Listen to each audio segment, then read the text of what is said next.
fortalecimiento del Sistema Único de Salud, el SUS, y por otro lado un tema coyuntural, pero de gran impacto en las sociedades del mundo, y la nuestra, por supuesto, que es el COVID.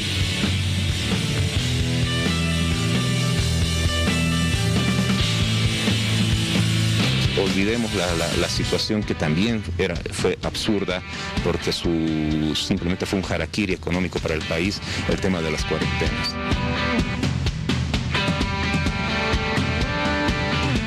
Hemos propuesto una cuarentena rígida de 14 días si en las próximas 2 semanas no disminuye la situación que nos encontramos actualmente.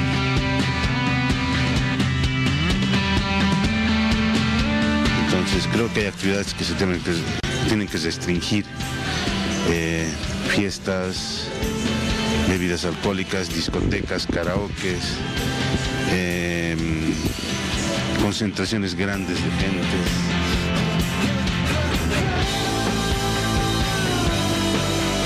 De hecho, creo que siempre es necesario fortalecer, mejorar. Se están haciendo todos los esfuerzos humanamente posibles para estar preparados, pero seguramente hay aspectos que hay que mejorar, hay que reforzar.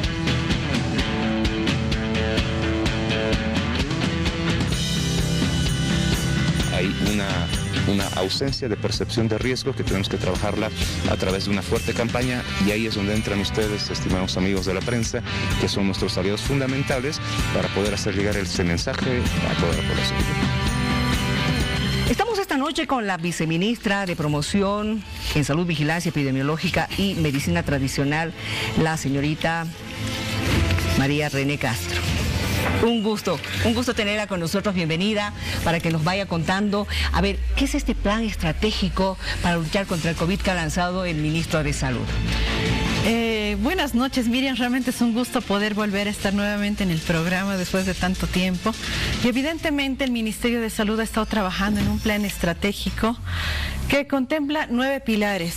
Uno de los pilares es, por ejemplo, la vacunación. Sí. Está el fortalecimiento de las redes de salud, las redes de laboratorio, los hospitales.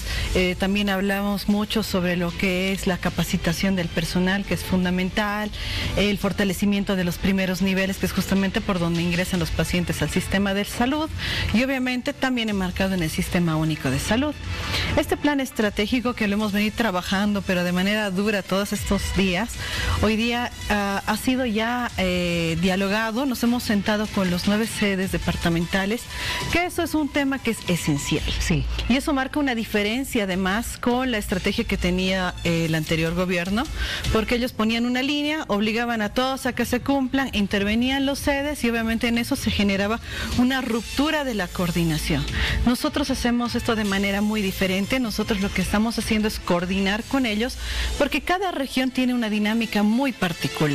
Eso es verdad. Así Totalmente es. cierto. Y no solamente con ellos, también tenemos que sentarnos con los mismos municipios, que son reuniones que ya tenemos programadas, porque también hay que recoger los aportes, las experiencias que ellos tienen, las vivencias que han tenido durante todo este primer brote que hemos nosotros vivido. Entonces estamos recogiendo justamente eso para nutrir un documento que vaya a ser lógicamente la línea nacional que vayamos a seguir. Muy bien, ahora, el gobierno ha dicho hay que cumplirse con las medidas de bioseguridad, el distanciamiento social, que evidentemente que no se está cumpliendo en algunos casos, pero sí en otros. A ver, en Santa Cruz, uso obligatorio del barbijo bajo sanciones, a lo que estamos llegando. Así es, no hay nada más importante que cumplir las medidas de bioseguridad. Distanciamiento social. Un metro y medio, ¿verdad? Metro y medio. Además, si estamos en ambientes cerrados es importante que siempre estén ventilados. El uso, el barbijo, sí, que es fundamental, siempre que nos lo quitemos. Una medida es guardarlo en un envase de plástico. Qué bien, repítalo, porque hay gente que agarra el barbijo y lo pone encima de la mesa. Y por ahí a ese mismo lugar viene otra persona y a comer o a lo que sea. es muy importante. Nosotros nos quitamos el barbijo y por nuestra seguridad y por la seguridad de los demás es importante siempre tenerlos en una bolsa. Entonces esta bolsa nosotros la cerramos y la podemos guardar y posteriormente la abrimos y volvemos a ponernos el barbijo. También la forma en que uno tiene que utilizar el barbijo es muy importante. Este es uno nuevo, yo tengo uno ya dentro usado. Cuando nosotros lo sacamos tenemos que tomarlo por las orejitas, ponernos no por y el para centro. Sacarnos no, porque se supone que obviamente esta parte va a estar contaminada. Bien. A ver, aparte de lo del barbijo, aquí en La Paz ya el alcalde ha señalado de que va a encapsular Miraflores. Miraflores, zona de hospitales. ¿Cómo es posible? Creo que ahí ha habido un error en la información. Nosotros estábamos justamente hoy día reunidos con los sedes. Sí. También hemos estado reunidos con el sedes de La Paz. Con ellos hemos dialogado sobre este tema del encapsulamiento porque nos parecía que era una medida extrema. Y ha habido un error en la información. Lo que se ha dicho es que va a haber un bloqueo epidemiológico. Un bloqueo epidemiológico significa que se tiene que hacer una mayor cantidad de pruebas, buscar una búsqueda activa de casos primero.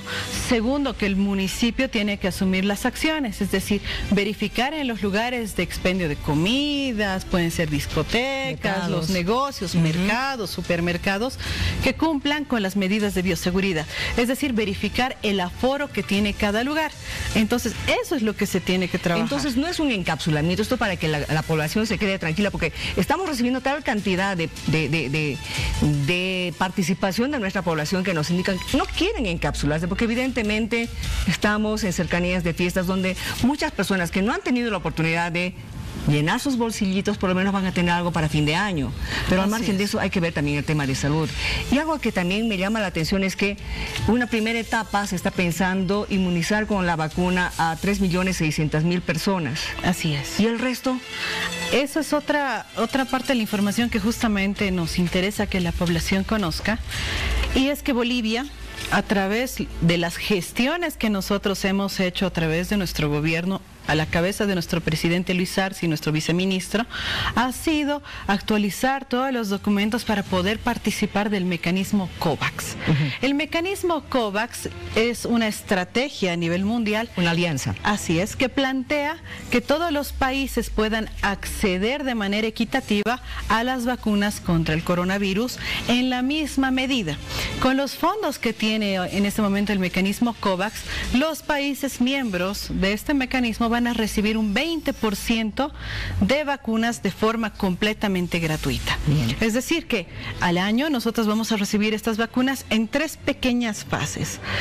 Vamos a priorizar, lógicamente, al personal de salud, que son la primera línea de contención de la enfermedad. Y luego personas adultas mayores, personas que tienen enfermedad de base, y si hacemos un cálculo, ellos representan prácticamente el 31%. Significa que nosotros recibimos el 20% y a través de las gestiones del gobierno vamos a adquirir el otro 11% para cumplir la primera fase, que sería el grupo de riesgo. Ya. Aún tenemos una brecha, que van a ser aquellas personas que obviamente no son personas de riesgo. Entonces, ahí hay que entender que en el mundo la disponibilidad de vacunas no va a ser tan grande en el primer semestre del 2021, porque obviamente a través de este mecanismo se va a repartir ese 20% a todos.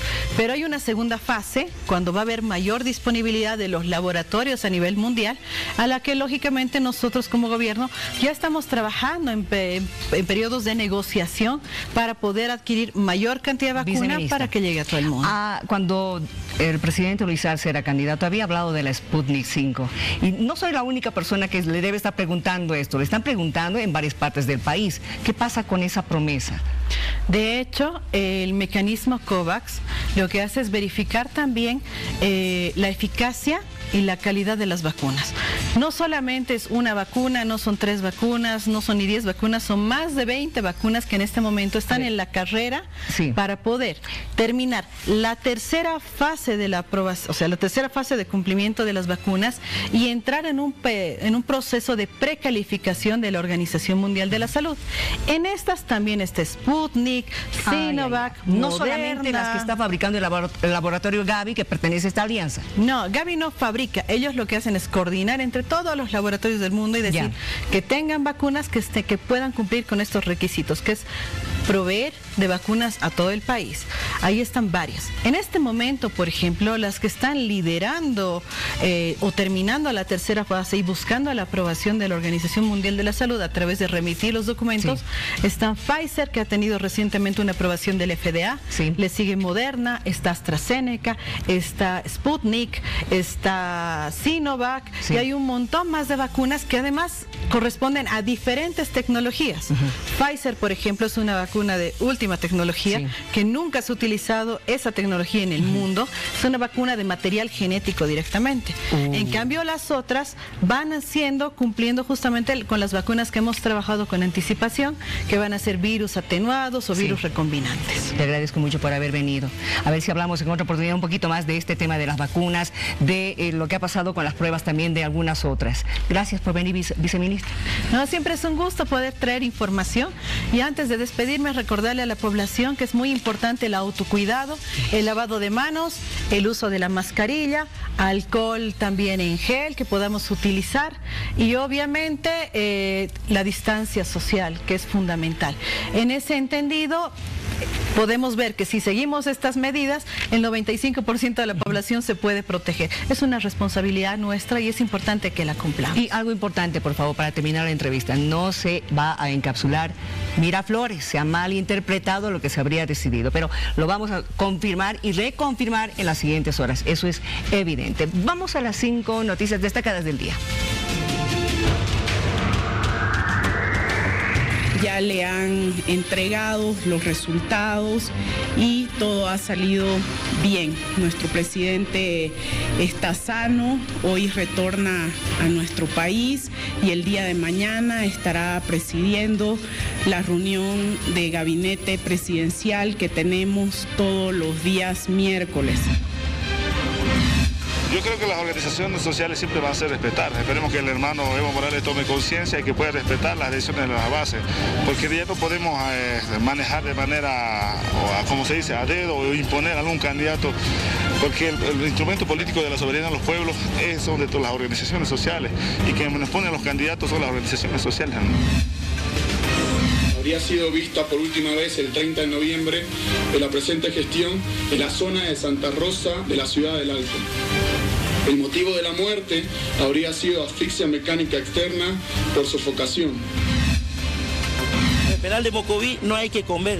No, ahorita en el penal de Mocoví no se desayunó, no se va a almorzar, no se va a cenar. Nosotros no podemos contener esta situación aquí. Es increíble que el gobernador del departamento del Beni no nos pueda pagar de 4 meses y unos 18 días de prediario. Este sexto encuentro pedagógico lo que va a hacer es justamente ver las otras opciones que vamos a utilizar para el desarrollo de las actividades educativas. Lo que sí no vamos a dejar de atender a nuestros niños a través de la educación y del sistema educativo plurinacional. Y bueno, país está atento, pendiente a las determinaciones que tome el ministro de Salud y todos los del área económica y de salud. Vamos a la pregunta, por favor, que estamos realizando a través de Hora 23, que va a ser respondida en las próximas, no diré semanas, los próximos días. ¿Quién cree usted que debería ser el personaje del año? Esto es para que usted participe a través de todas nuestras redes sociales, y como siempre nosotros, pues honrados de contar con su compañía y además su participación. Volvemos enseguida, vamos a una pausa, por favor. Y ya retorna Hora 23. No importa el color que tengas, serás bienvenido. Esta noche con nosotros el vocero presidencial, don Jorge Richter, a quien tenemos el gusto de ver, de saludar, de sorprendernos y de decirle bienvenido. ¿Cómo está? ¿Cómo estás? Es un gusto siempre poder compartir contigo. Un cordial saludo para toda la gente en todo el país. Por supuesto, sí, estoy aquí en una condición distinta, antes como un analista político independiente, y hoy en el rol de la vocería presidencial, pero también haciendo análisis político. También. Ya, sí, también haciendo análisis político casi como tarea prioritaria y fundamental para que el gobierno pueda también, con este pequeño aporte, sumado sumado a los muchos otros que hay, pueda tomar también alguna decisión que sea positiva y que sea mejor todavía. Acaba de responderme una de las preguntas que iba a hacerle, pero ya, de cajón, ¿cómo está el presidente? ¿Ya llegó? ¿Cómo está su salud? La salud del presidente está perfecta y eso es lo verdaderamente salieron bien los controles. Bueno. Los controles salieron bien, han sido controles de rutina, y tanto así que el presidente ha arribado el día de hoy en la tarde, de ahí se ha trasladado a su oficina, al despacho presidencial directo. Mañana va a tener reunión de gabinete hasta mediodía y posteriormente va a realizar unos desplazamientos al interior del país. Eso se hace cuando la salud te acompaña. Claro. Y lo bueno, porque esto no tiene que entrar nunca en un debate político, lo bueno es que la salud del presidente está en los niveles que se esperaba. En buenas condiciones, ¿no? Así es. Uno, porque como cualquier ser humano, todos deseamos que su salud esté impecable. Y dos, como presidente de todos los bolivianos, por supuesto, el país lo desea también. Voy a retomar el tema de la vocería, porque después de 10 años se retoma justamente un cargo que es importante, porque en estos últimos 10 años ha sido el ministro o la ministra de Comunicación quienes se encargaban de dar a conocer lo que estaba pasando dentro del gobierno. Así es. La vocería tiene dos sentidos, básicamente. El primero, el presidente tiene una fijación en su trabajo y esa fijación pasa porque todo esté debidamente ordenado. Ordenado en su lugar y que funcione casi en modo automático. Él se quiere abocar a la cuestión económica, a la cuestión social y a impulsar los grandes proyectos como por ejemplo el tren metropolitano en Cochabamba. Y para ello realiza mucho trabajo de gabinete, de oficina, de reuniones, de análisis. Y quiere que en ese sentido la cuestión de la comunicación por un lado y el eje del análisis político por otro funcionen también de forma automática. Entonces, Viceministerio de Comunicación va a caminar encargado de las líneas de comunicación, producción de materiales, parte administrativa, y la vocería va a trasladar lo que es la voz del presidente y las cuestiones de Estado. Ah, bien. Ahora, ¿cómo es el presidente? Hay algo que hemos señalado en este medio, de que a partir de ahora se va a conocer el verdadero temple del presidente Luis Arce, porque una cosa es ser ministro, otra ser candidato. Presidente, ¿cómo es? Bueno, hay dos facetas que podemos distinguir. Una de ellas está en la simpleza de la persona. Desde la forma en la que él acude a su despacho. El día que tuve la oportunidad de reunirme con el presidente, claro, uno se imagina Miriam siempre muy encorbatado, casi como está uno en este momento. Tú siempre vistes así. Sí, porque esa es la forma de uno, ¿no es cierto? No tiene ni más ni menos. Esa es la forma de andar uno, de presentarse, etcétera. Lo importante siempre es el pensamiento, el proceder y todo aquello. El presidente estaba como tú lo conoces, como ha viajado, como ha llegado ahora también, como estaba en la campaña, siempre con un jean, con una chamarra, de una forma muy sencilla. La otra faceta está en lo que ocurrió con un ministerio donde existió esta cuestión de una señora que no debió estar en aquel cargo. Y el presidente tomó una decisión rápida en ese sentido. Estas son las facetas. Tiene absolutamente claro, Miriam, qué es lo que hay que hacer en el país, hacia dónde hay que conducir Bolivia en este momento de angustia económica, pero también de angustia social, y en eso está ocupado. Ahora, dentro de lo que está mencionando el vocero al que tengo aquí al frente, solamente lo que dice el presidente, no lo que digan otros ministerios. Los ministerios, el Poder Ejecutivo va a tener su relacionamiento con los medios de comunicación en la misma forma que han venido trabajando. Sin lugar a dudas, con un mayor nivel de coordinación que vamos a buscar entre el Ministerio de la Presidencia, que comanda esto, el Viceministerio de Comunicación y esta vocería, para tratar de que los mensajes que puedan salir hacia la población sean mensajes que tengan una integralidad absoluta de coherencia. Esto es muy importante y ahí te voy a explicar un dato, Miriam. Lo que se quiere es buscar que no hayan declaraciones solamente por responderle a la prensa. Y solamente hacer generalizaciones respecto de los trabajos que se están realizando, pero que no siendo ideas completas, proyectos acabados, en la declaración se dice una cosa que en el tiempo puede sufrir modificaciones. Y esas modificaciones que después las vas a declarar también, va a generar una contradicción. Y eso a su vez da la sensación de que tienes un gobierno que podría estar improvisando, que no tendría un conocimiento sobre lo que se quiere hacer. Entonces la idea es que la comunicación sea muy puntual, muy específica sobre las decisiones que ya se han asumido.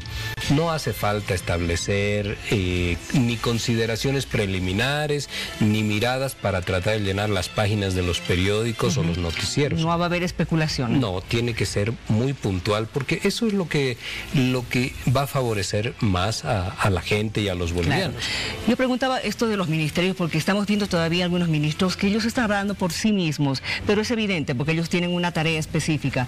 Lo hemos visto también en el pasado gobierno, el de la señora Áñez. Cada ministro salía a decir algo.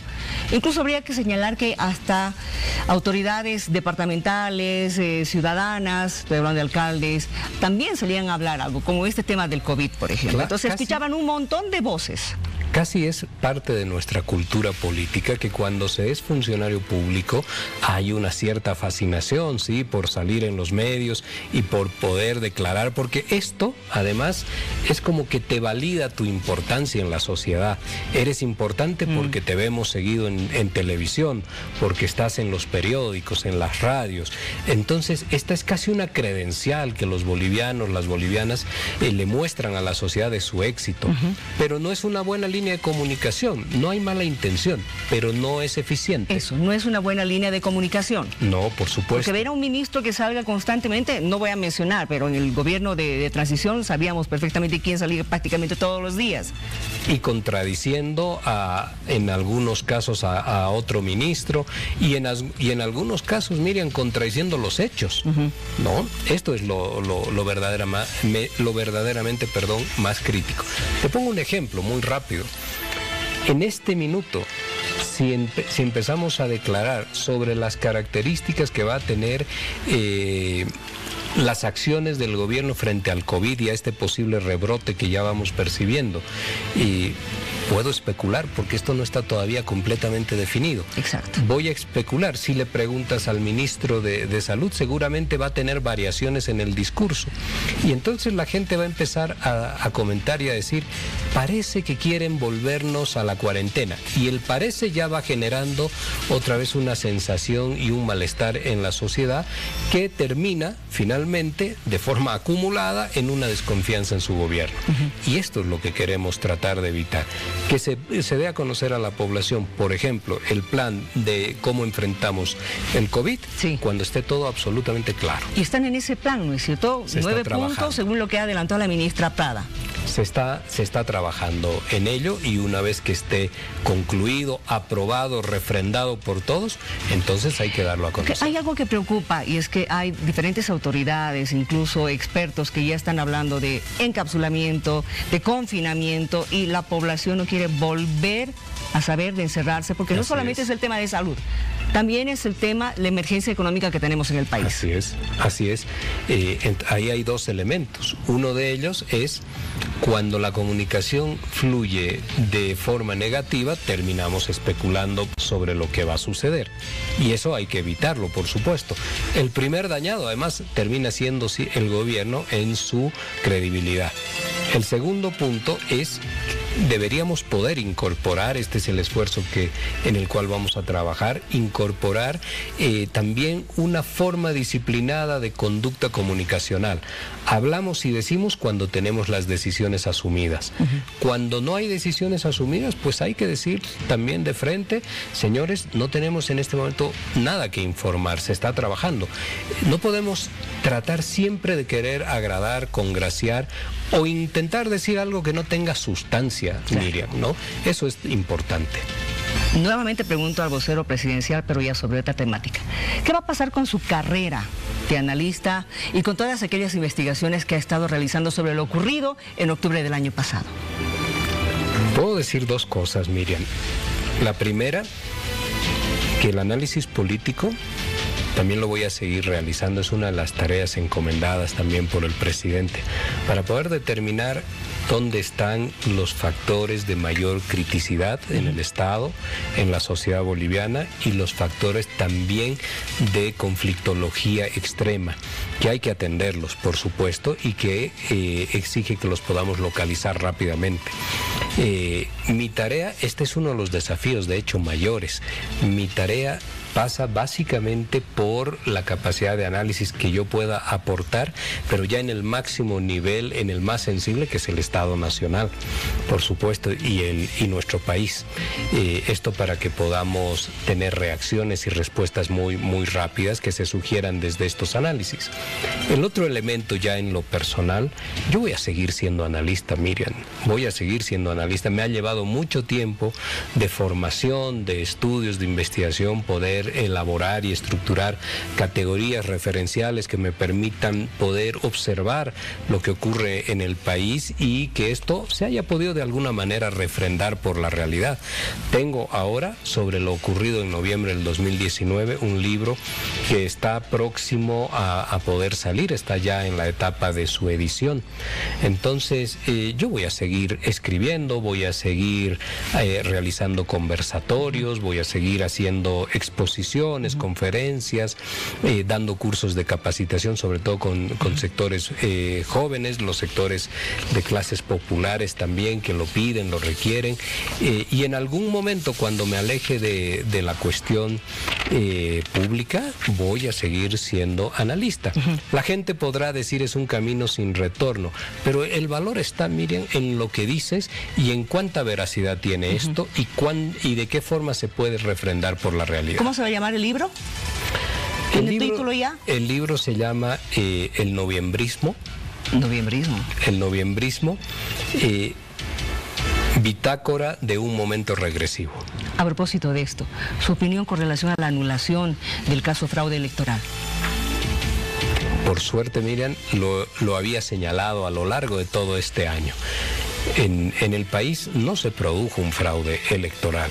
El fraude electoral en realidad fue la narrativa con la que construyeron la indignación colectiva para poder validar después una acción de ruptura institucional patrocinada también por la Policía Nacional, por las Fuerzas Armadas, unos sectores de ambas instituciones que quebraron nuestro orden institucional y llevaron al gobierno a un grupo de gente que es lo que yo señalo, conforman el noviembrismo, pero que estructuraron e implementaron un gobierno no constitucional.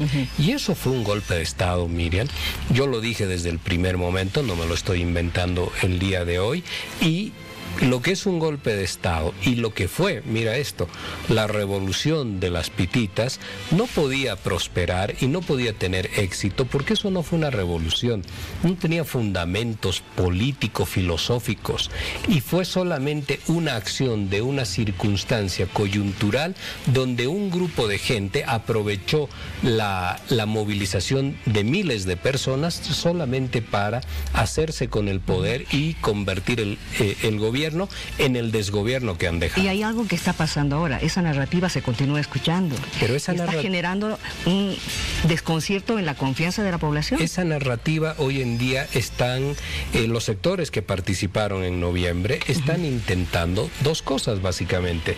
La primera, instalar un eje de discusión y de debate donde se quiera decir que hubo sucesión constitucional y no golpe, y eso no es real, porque ellos pueden argumentar verbalmente todo lo que quieran, pero ahí estamos los que hemos vivido aquella situación, no estuvimos en otro país, estábamos acá y hemos vivido las calles militarizadas y hemos visto que lo de Sencata y lo de Sacaba, solo por resumir en dos hechos, hay otros más como el Pedregal, fueron eventos muy angustiantes para los bolivianos que le han costado la vida a más de 35 personas, más de 800 heridos, más de 1000 detenidos. Entonces, aquello aquello que sucedió, por ejemplo, en Sencata y en Sacaba, si esto no hubiese sucedido, el gobierno no se sostenía, Miriam. Reprimieron para sostener a un gobierno, que fue un gobierno de facto, fue un gobierno no constitucional. Ahora, están tratando de instalar desesperadamente, atacando la argumentación del golpe. Sí. ¿Por qué? Porque necesitan generar un empate histórico que les permita asegurarse impunidad, Miriam. Porque aquello no lo hicieron solamente los designios divinos. Allá participó gente, y es gente que conocemos, algunos candidatos también. Quiero ¿no? invitarle para que cuando salga el libro pueda conversar con nosotros. Podrá ser, me imagino. No, por supuesto que sí. Por favor, quiero invitarle a que pase a nuestro arbolito y sea parte de este proyecto lindo que tenemos. Perdón, voy a recorrer un poco la silla. Ahora sí. Usted escoja el lugar. Acá. Yo me estoy haciendo a un lado, por si acaso. En realidad, Miriam, son dos, porque tengo dos deseos. Ah, qué lindo. Tengo dos deseos para nuestro país. Este primero, imagina una enorme mesa de todos los bolivianos, pero una mesa de cena de Nochebuena, donde sea una mesa absolutamente diversa, donde haya gente del oriente, del occidente, del altiplano, de los valles, de todos los colores de piel, de todos los apellidos también, y que en esa cena, cuando den las 12, puedan abrazarse sin distinciones, puedan abrazarse como hermanos bolivianos que somos. Qué lindo deseo. Esta es por esto que te acabo de decir, Miriam. Muy bien. Acá. Y aquí viene la otra. Y acá hay una más. Gracias. Muy bien. Y esta, Miriam, tiene algo que es la preocupación de hoy día de los bolivianos.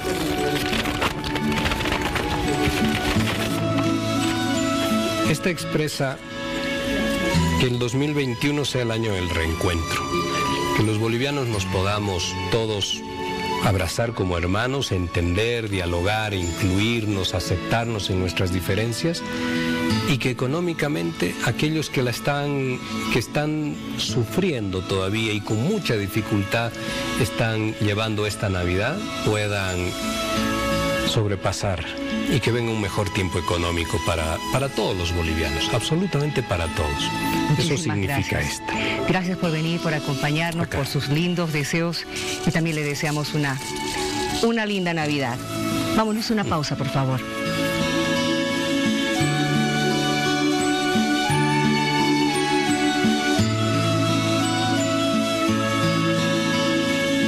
Continuamos con Hora 23. No importa el color que tengas, serás bienvenido. Esta noche nos acompaña don Jaime Durán, ex viceministro del Presupuesto y Contabilidad Fiscal, para poder conversar y conocer su criterio con relación a algunos decretos que han sido aprobados. ¿Cómo está? Bienvenido, gracias por estar con nosotros. Muy buenas noches, un saludo cordial a toda la gentil audiencia de Hora 23 a través de Bolivia. A ver, decreto 4139, 4181, abrogados. ¿Qué opinión tiene usted de esto? Bueno, para contextualizar, durante el gobierno de Evo Morales, y cuando era Luis Arce, ministro de Economía, lo que se sacaron fueron una serie de medidas para proteger el mercado interno.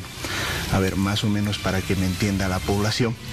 Cuando se tiene la producción, por ejemplo, de azúcar, este azúcar puede destinarse al mercado externo o puede destinarse al mercado interno. Se puede exportar o se puede consumir internamente.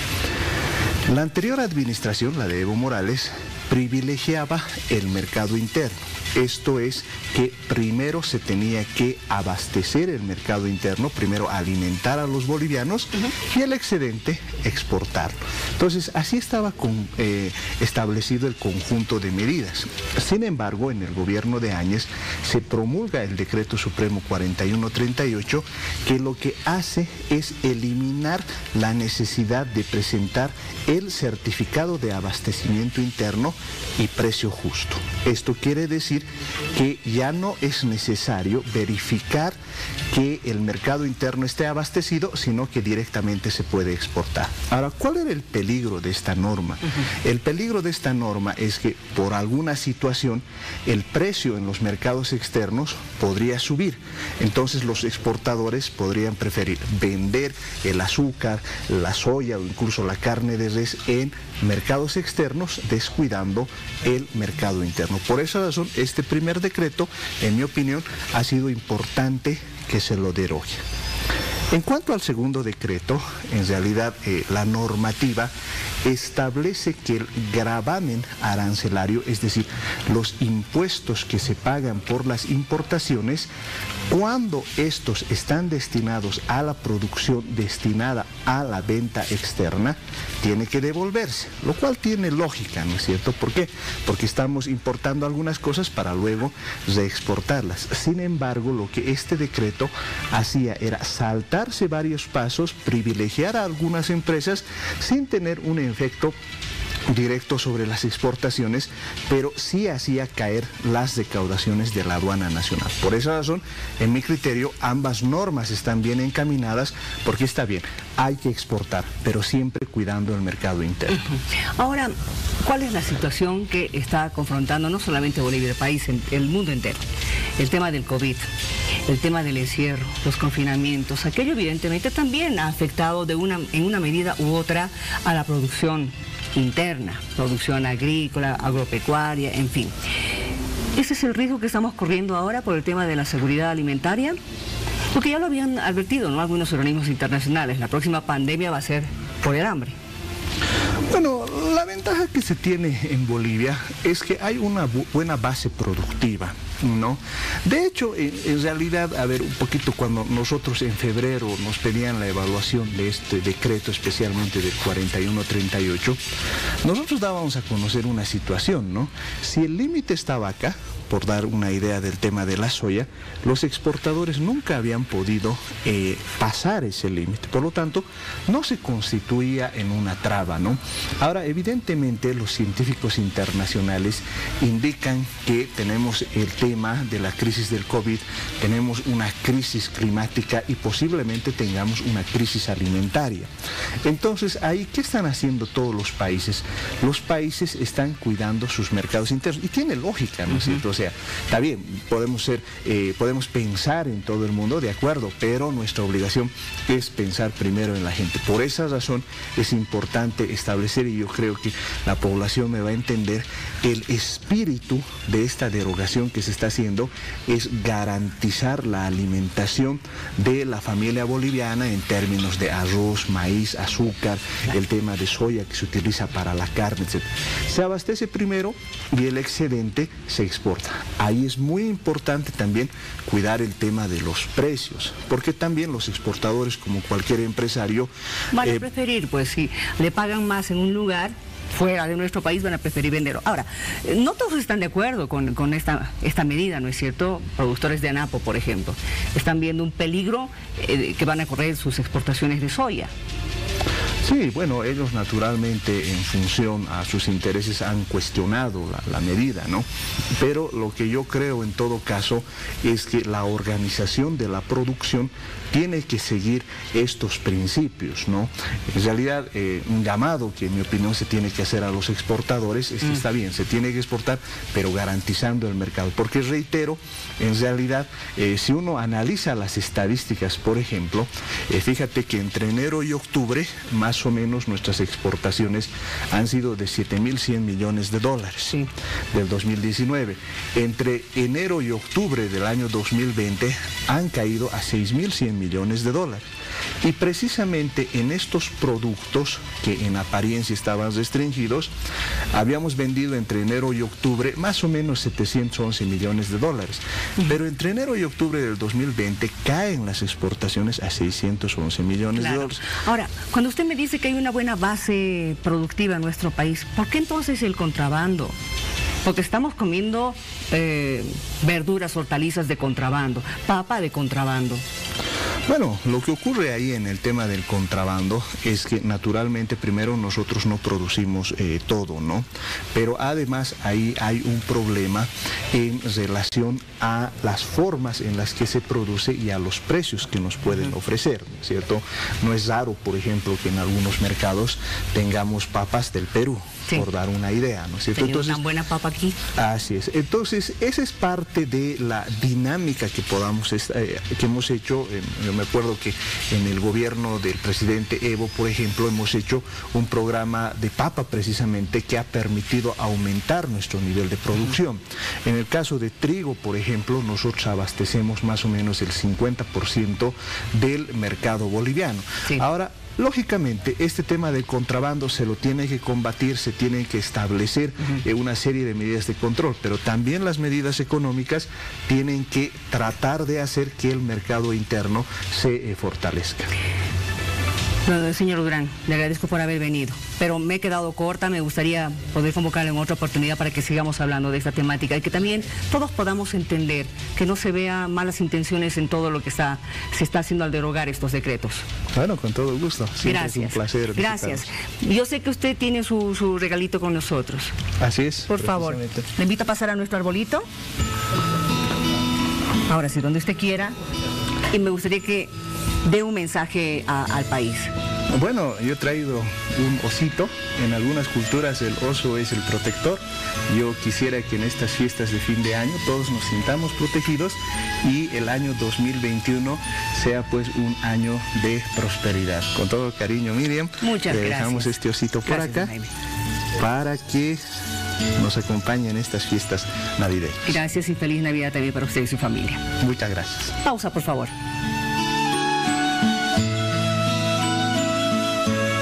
Continuamos con Hora 23. No importa el color que tengas, serás bienvenido.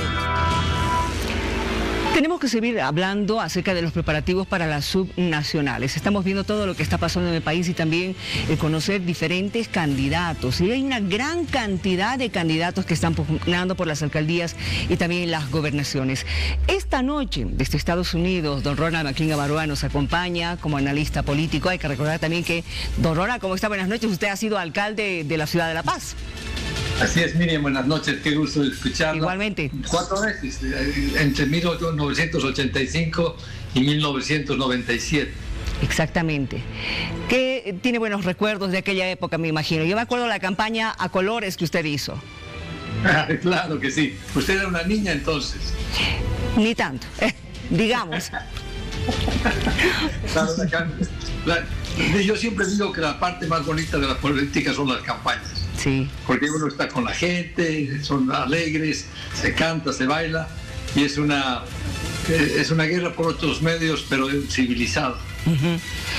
¿Cómo está viendo ahora escoger candidatos de uno, de otro lado, de diferentes alianzas, partidos? ¿Cómo está viendo este panorama en nuestro país? Bueno, una observación, Miriam. Ha cambiado la política de mi época. Ahora veo que, no sé si es por la influencia del MAS, los políticos tratan de hacer una serie de acuerdos con organizaciones, con sindicatos, con asociaciones, etcétera, y eso da como resultado un cuoteo de las instituciones, porque todos esos acuerdos de alguna manera tienen que retribuirse. En mi época uno apela al voto directo de la gente y la verdad es que nadie puede garantizarle el voto de un sindicato, ni de los transportistas, ni de los gremiales, porque al final de cuentas es un voto personal, individual y secreto. Entonces, yo soy de la idea de que debemos hacer campañas como las hacíamos antes, apelando al ciudadano y no tratando de hacer una corporación de alianzas que después fracturan la institución, ¿no? Ahora, estas alianzas de una u otra forma están mostrando, no sé si usted está de acuerdo, una debilidad de determinadas agrupaciones y partidos. Claro, miren, los partidos incluso no tienen candidatos. Casi todos están prestando candidatos de la sociedad civil, lo cual tampoco hace mucho sentido porque es gente que no tiene experiencia municipal, claro, que no tiene experiencia gerencial. Fíjese usted, la ciudad de La Paz debe tener un presupuesto de casi $500 millones al año y debe tener casi 10.000 funcionarios. Una persona que no ha manejado instituciones importantes, una persona que no tiene conocimiento municipal, de urbanismo, etcétera, ¿cómo puede hacer una buena gestión? Le va a tomar 2 años aprender lo que debe hacer. Claro. Entonces tenemos que buscar gente capacitada, profesional, capaz y honesta ante todo para administrar nuestra ciudad, ¿no? Claro, y La Paz tiene muchos requerimientos. Usted, en la época en la que estaba, ha trabajado intensamente, pero mire cuántos años se ha avanzado. Todavía estamos necesitando obras de gran envergadura. Así es. Las grandes obras que nosotros imaginamos en mi gestión, yo empecé a plantear el teleférico en 1987, 35 años atrás. Bueno, esas obras se han venido haciendo en el tiempo, pero recién, en los puentes trillizos, etcétera, pero ahora todavía tenemos necesidad de obras también de magnitud que se pongan a la altura de las necesidades de La Paz del siglo XXI, ¿no? Claro. Ahora bien, me gustaría antes de continuar preguntarle, ¿cómo usted fue elegido para ser candidato en aquel momento? Es una linda historia. Yo había estado, el general Banzer me pidió que yo coordine el programa de gobierno para salir de la hiperinflación, porque veníamos saliendo el periodo del gobierno del doctor Siles Suazo. Y yo llevé mi equipo a Harvard, hicimos todo el programa que después fue adoptado por el doctor Paz Estenssoro a través del 21060, y donde hicimos un acuerdo político, como usted recordará, para apoyar ese ajuste económico que necesitaba el país para salir de la inflación. En medio de esto, un día me llama el general Banzer y me dice: Ronnie, quiero hablar con usted. Me convoca a su casa y me dice: quisiera yo pedirle que usted sea candidato a alcalde. Dije: candidato a alcalde, ¿pero por qué, mi general? Yo estaba pensando ser ministro de Hacienda. Había trabajado en esto, soy economista, había dirigido el equipo económico. Me dijo: le voy a hacer una explicación muy sencilla. Yo voy a ganar la elección, como todos sabemos, pero vamos a tener que ir a la segunda vuelta en el Parlamento. ¿Y usted cree que los civiles y los políticos van a elegir a un exdictador? Imposible. No me van a elegir presidente. Y nosotros necesitamos tener una figura de acción democrática nacionalista en primera plana. Y esa figura, obviamente, después del presidente, es el alcalde de La Paz. Entonces, así me convenció que yo fuera candidato a alcalde a regañadientas, y es la decisión más importante que he hecho en mi vida, porque es la experiencia más linda que he tenido en toda mi vida política. Muy bien, eso quiere decir que el jefe de su partido lo ha elegido a usted directamente. Así es, así es. Y ahora, ¿qué opina del dedazo, como se está hablando aquí en nuestro país? Bueno, aquí está el tema, ¿no? Yo creo que la democracia no puede ser solamente para de dientes para afuera, tiene que ser de partido para adentro. Nosotros con los años hemos evolucionado mucho eso en ADN. Yo empujé mucho el tema de que el candidato a la presidencia, por ejemplo, no sea elegido por el comité político, que eran 12 personas, sino que se vaya a una convención. Y así fue como esa convención me eligió candidato a la presidencia en el 2002. Bien. En un proceso democrático interno. Por eso que los dedazos ya no tienen sentido en un verdadero partido.